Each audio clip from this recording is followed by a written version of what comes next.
Hey guys, this is Hokma Finance Canada. In this video, we will learn how to view and edit Interac e-transfer details on Scotiabank. We will also include links for some of the banking products we recommend in the description below. To start, open the website scotiabank.com, then click on the Sign In button.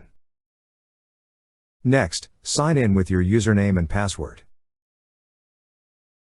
Once you're signed in, you will see an option for Move Money at the left side of the screen. Click on Move Money. Then, on this page, you will see an option that says Interac e-transfer. Click on Interac e-transfer. Next, under Manage, you will see several options. Click on the option that says Interac details. On this page, you will see your Interac details. If you wish to edit or update the information, click on the blue text that says Edit Details at the upper right side of the screen. Then, on the fields provided, enter the information you wish to edit, such as the profile name and email address.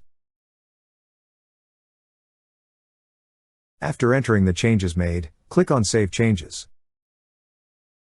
That's how you view and edit your Interac e-transfer details on Scotiabank. Thank you so much guys for watching, and if you have not yet subscribed to our YouTube channel, please subscribe to our YouTube channel as we create tech videos related to financial apps almost every day. Also, check out our recommended resources in the description below for various sign-up bonuses.